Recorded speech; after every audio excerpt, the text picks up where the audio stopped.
Wie zijn de menselijke fundamenten van de bouw in Limburg? Daar ga ik naar op zoek in deze reeks Limburgse bouwpioniers. Vandaag in Lanaken.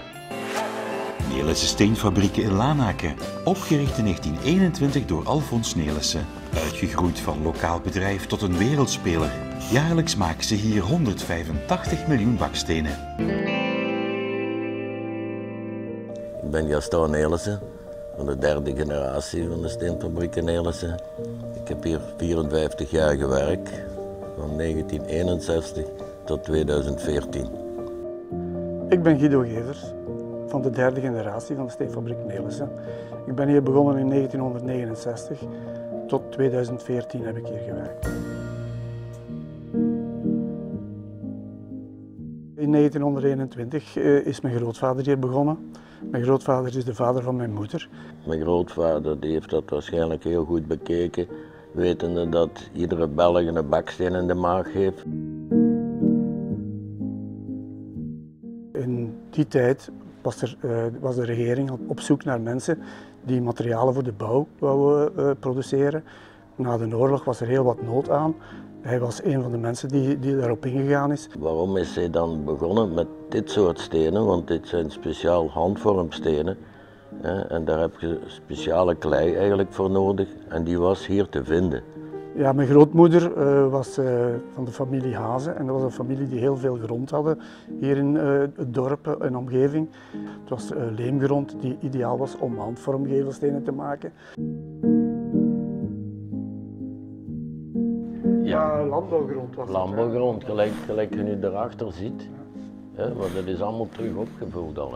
Mijn grootvader is begonnen met een veldoven. De stenen werden gewoon op elkaar gestapeld en daar werd vuur in gestoken en dat werd opgebrand.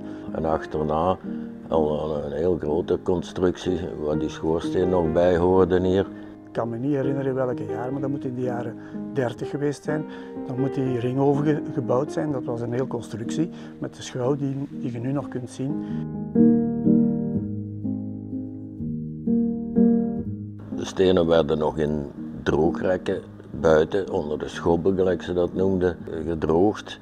Op die foto ziet je het hier nog beter.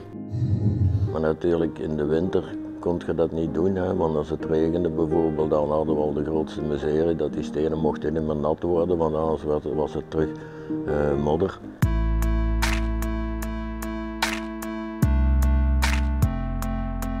Ik denk toch dat op dit gebied van bakstenen dat de mooiste toonzaal is van Europa. Spijtig dat we die mogelijkheden vroeger niet gehad hebben. Toen ik in 1961 begon, ja, dan was dat hier een heel ander bedrijf als nu. De machines waren er nog niet, dus alles was handvorm nog in die tijd. En met die leemgrond kon je heel gemakkelijk handvormgevelstenen maken. Ik heb zelfs nog iets tevoren geweten dat er tafels waren met twee mensen die aan het vormen waren. Voorloper van de echte productiemachines. En dan achterna, in de jaren 60, zijn de eerste tunnelovens gekomen. Dus voor mij was dat zogezegd nog een tamelijk nieuwe fabriek toen ik hier begon. Gaandeweg hebben we dat allemaal veranderd en gemoderniseerd en ons aangepast aan de technologie wat mogelijk was.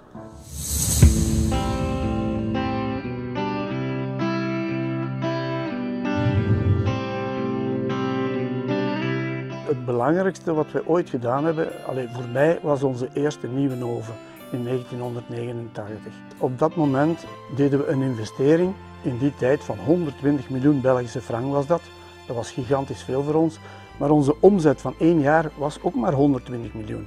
Ik herinner me zelfs dat de vergunning pas een jaar later kwam, als dat een oven al draaide, maar het moest rap gaan, want we hadden stenen nodig. En het is vooral de laatste 35 jaar dat wij het fabriek eigenlijk helemaal gemoderniseerd en veranderd hebben.